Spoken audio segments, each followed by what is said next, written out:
Hello everyone, कैसे हैं आप सब। सो मैं अविरल विश्वकर्मा आपके साथ फिर से एक बार उपस्थित हो गया हूं उन सारे प्रश्नों के उत्तर लेकर जो प्रश्न आपके मन में कहीं ना कहीं संशय पैदा कर रहे थे। पिछली वीडियो में आप लोगों ने काफी सारे क्वेश्चंस मुझे पूछे, कमेंट बॉक्स में कुछ बच्चों ने क्वेश्चंस पूछे मुझे। तो कुछ उन प्रश्नों को और कुछ अपने हिसाब से जो आपको देना था मुझे, जो मैं इन वीडियोस के माध्यम से आप तक लेकर आता हूँ केवीएस डेमो डेमो के लिए।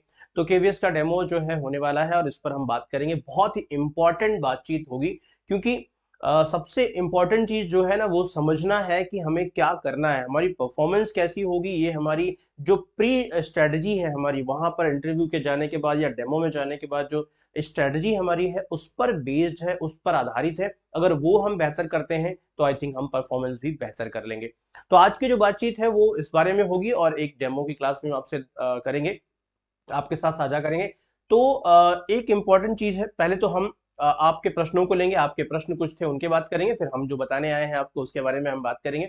सो पहला प्रश्न था आप में से किसी का कि सर इंग्लिश मेरी वीक है और उसे कैसे मैनेज करें, क्योंकि जब हम इंटरव्यू में जाएंगे तो इंग्लिश में हमें बात करनी पड़ेगी और हम इंग्लिश में अगर बात नहीं कर सकते तो फिर हम कैसे करेंगे मैनेज।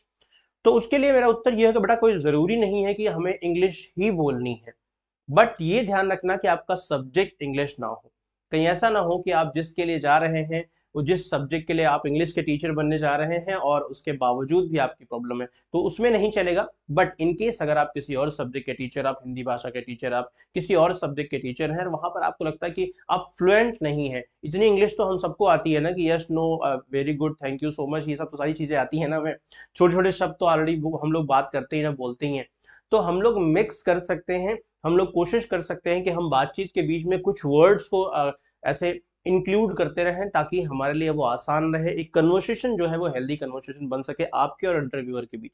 मेनली होता है कॉन्फिडेंट, ठीक है ना, कि आपका कॉन्फिडेंट दिखना ये सबसे इंपॉर्टेंट है। तो कहीं ऐसा ना हो जाए कि आप कुछ सोच के चक्कर में, कुछ नया करने के चक्कर में अपना कॉन्फिडेंस लूट कर दें, क्योंकि वहां आप बहुत अच्छे हैं, आप बहुत अच्छे टीचर बन सकते हैं, लेकिन कुछ छोटी छोटी चीजों की वजह से आप जहां कंफर्टेबल नहीं है, जिस फील्ड में इंग्लिश में आप कंफर्टेबल नहीं है, कुछ भारी भरकम शब्दों में कंफर्टेबल नहीं है और आप उसको कुछ दो चार क्या कहते हैं शब्द लिख लिया कि हमने हाँ इसको हम बोलेंगे, याद कर लिया, और उसको बोलने के चक्कर में चूंकि वो जो नेचुरल आता है ना वो अलग आता है। तो बिल्कुल ऐसी गलती बिल्कुल ना करें। इनफैक्ट मैं उनके लिए नहीं कह रहा हूं जिनके इंग्लिश के टीचर बनने जा रहे हैं, अगर आप इंग्लिश के ही टीचर बनने जा रहे हैं तो आई थिंक आपको तो आनी ही चाहिए। और आपको अगर ये नहीं हुआ, एटलीस्ट आप भी वहां पे अपना जो इन्फ्लुएंस है, क्योंकि आपका इंटरव्यू का मतलब ही वही है ना कि वो आपको आपका नॉलेज तो जज नहीं करना, क्योंकि वो आपने एग्जाम देकर क्वालिफाई किया हुआ है।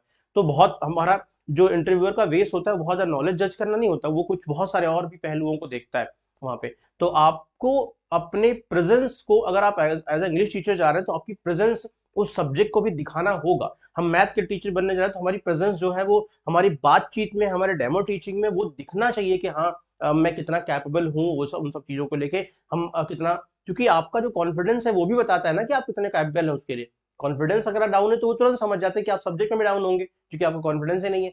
तो उस चक्कर में ध्यान रखिएगा उस केस में इंग्लिश वाले। बाकी कोई केस में समस्या नहीं है। आप अगर हिंदी के लिए टीचर बनने जा रहे हो तो कोई समस्या नहीं, एक शब्द ना बोलना, शुद्ध हिंदी बोलना, कोई समस्या डंके की चोट पे, ठीक है ना। आप मैथ्स एसएसटी के टीचर बनने जा रहे हैं तब भी कोई बहुत ऐसी बड़ी बात नहीं है, आप मिक्स करके काम चला सकते हो, बस आपको कॉन्फिडेंस झलकना चाहिए। तो ये तो बात हो गई। कुछ बच्चों ने पूछा है कि सर टॉपिक्स का क्या करेंगे, डेमो कैसे करेंगे। तो उसके लिए मैंने पिछली वीडियो में भी आपको बताया था कि कुछ पोएम्स को, कुछ ऐसे टॉपिक्स को, हर चीज में एसएसटी के कुछ ऐसे टॉपिक्स आप तैयार कर लीजिए, आप मैथमेटिक्स के कुछ ऐसे टॉपिक तैयार कर लीजिए जहां पे आपको उसे कौन से बकायदा बना लीजिए, पहले से ही आपको क्या बोलना है पूरा एकदम फिक्स कर लीजिए कि हम किस दिशा में लेकर जाएंगे डेमो को अपने, किस तरह से हम कैसे समझाएंगे बच्चे को, कैसे वो बेहतर समझ पाएगा, कहाँ से कौन सा वो नेचर का जो एक एलिमेंट है, कौन सा वो हमारे सामाजिक जो हमारा ताना बाना है उसमें मिलता हुआ, घर परिवार में कोई ऐसा एलिमेंट जिसको हम कोरिलेट कर देंगे, बच्चा जिसे जानता होगा। क्योंकि अब ऐसे तो आप कुछ पढ़ाना शुरू करोगे, बताना शुरू करोगे, थोड़ी ना समझेगा उसे, तो उसे उसे कनेक्ट करना पड़ेगा आपके कुछ एलिमेंट से जिसको वो जानता है ना। अब आप उसे, वो जानता ही नहीं ग्रह नक्षत्रों के बारे में, यार बताओगे मंगल, तो उसे क्या पता मंगल क्या होता है। सूर्य जानता है, वो चांद जानता है, क्योंकि माँ बाप ने उसे सूर्य चांद चंदा मामा और सूरज के बारे में बताया है, लेकिन अभी मंगल बुध बृहस्पति नहीं जानता वो। तो आपको पहले उसे उससे कनेक्ट करना पड़ेगा जो वो जानता है।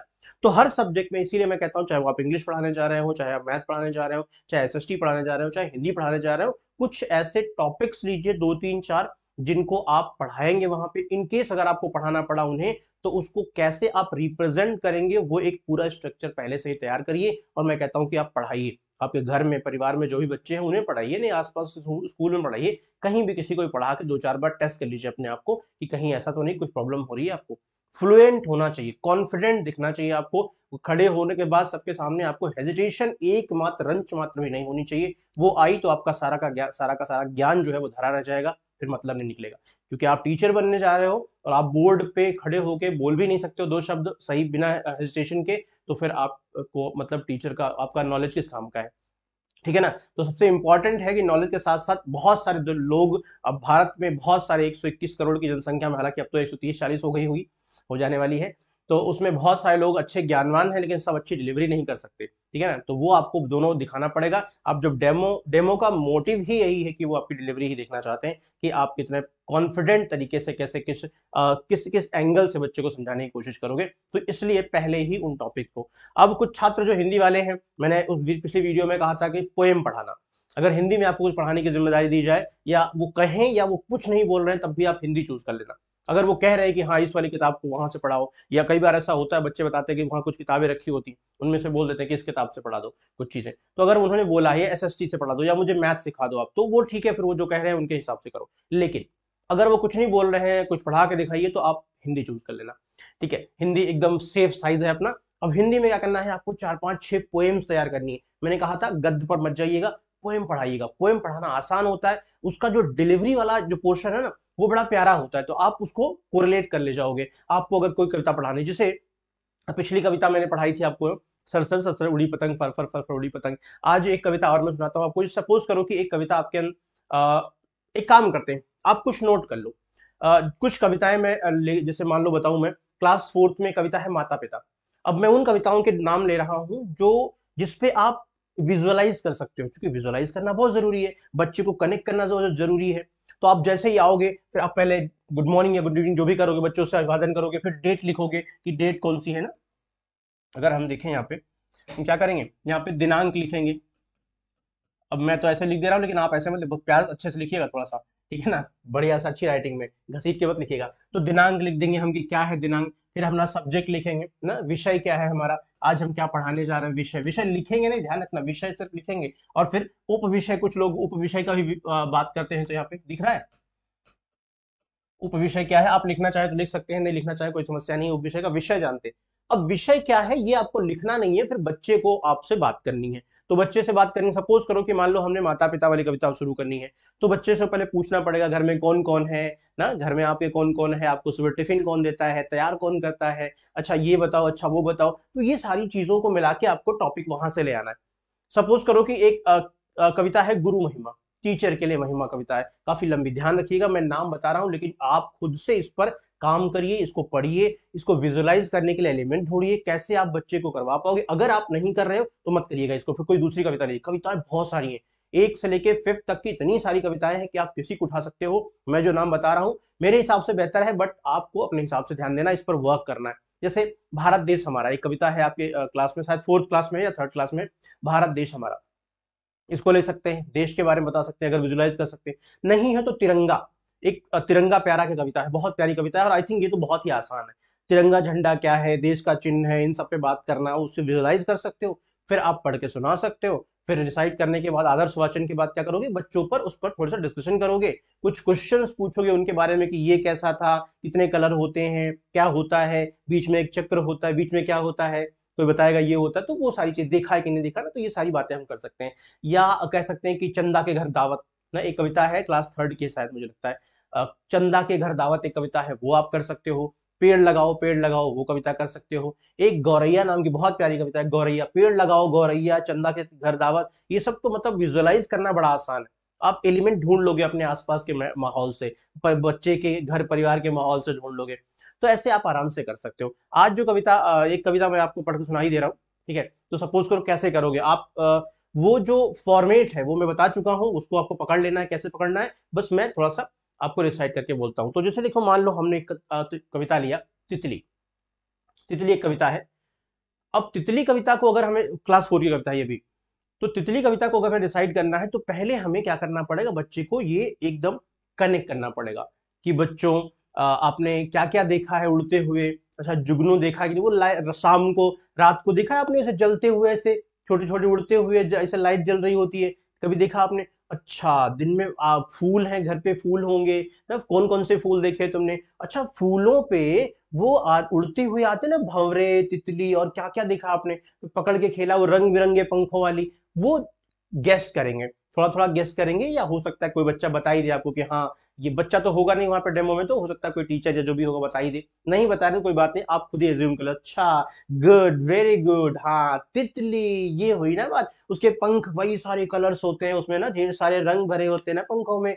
तो ये आपको विजुअलाइज करना। फिर आपने कंप्लीट कर लिए, उनको करेक्ट कर लिया, सबको समझ में आ गया, आपने ये श्योर कर लिया कि सबको समझ में आ गया कि मैं क्या बताने जा रहा हूँ, या बात जा रहा हूँ, जा रही हूँ। तो फिर आप पढ़ेंगे कि ना, कि रंग बिरंगे पंख तुम्हारे सबके मन को भाते हैं, कलियां देख। अब वो आप जो मैं टोन बता रहा हूँ, टोन अपने हिसाब से आप मैनेज कर लीजिएगा, जरूरी नहीं कि हम जो कह रहे हैं वही, चूंकि हमारा म्यूजिक बड़ा खराब है, ठीक है, तो आप टोन को अपने हिसाब से मैनेज कर लीजिएगा, जैसे आप बच्चे को पैम्पर कर सके, कनेक्ट कर सके।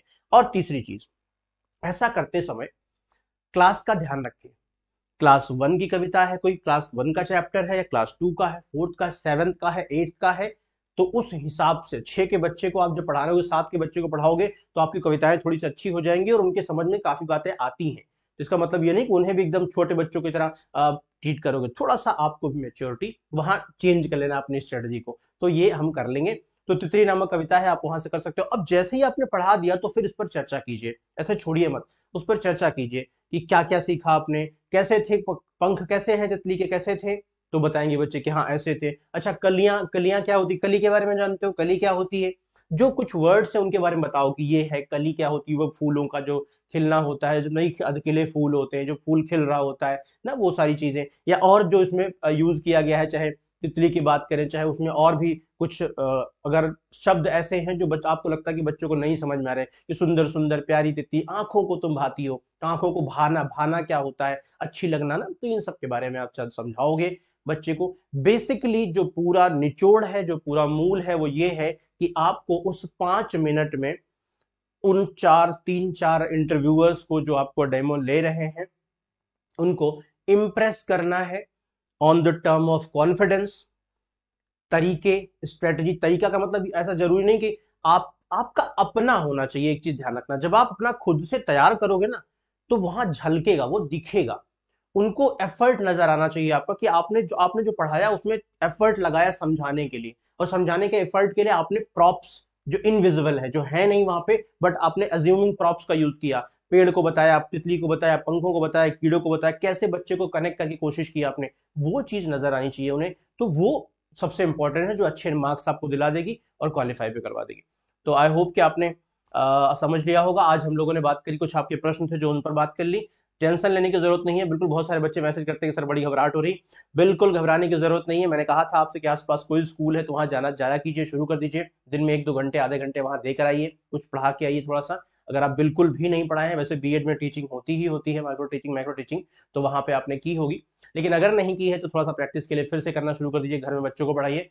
टॉपिक्स मैंने आज जो बताए हैं उनको जरूर पढ़िएगा। ये जितनी भी कविताओं के नाम बताए हैं मैंने, चाहे वो माता पिता हो, चाहे वो गुरु महिमा हो, भारत देश हमारा हो, चाहे तिरंगा हो, चाहे चंदा के घर दावत हो, तो सबको पढ़िएगा। पेड़ लगाओ गौरैया, पढ़िएगा उसको, और कोशिश कीजिएगा कि कौन सा आपके लिए बहुत आसानी से आप उसे मैनेज कर सकते हो, कौन सी कविता है जिसको आसानी से विजुलाइज करके समझाई जा सकती है। या और भी क्लासेस को पढ़िएगा, और कम से कम 3 से 4 टॉपिक हर सब्जेक्ट के ऐसे तैयार हो जाए कि अगर उन्होंने कहा कि ये पढ़ा दीजिए, तो आपके पास तैयार हो गया, अच्छा इसमें ये पढ़ा रहे, आओ पढ़ाते ना, इस तरह। नहीं भी कह रहे हैं कि सर डेमो, तो आप एक कोई उठा के हिंदी का कोई कविता शुरू कर दीजिएगा और कर दीजिएगा। तो आज के लिए इतना ही, आज के सेशन में पढ़िएगा, इसको समझिएगा, एंड देन नेक्स्ट वीडियो में आपसे हम मिलेंगे।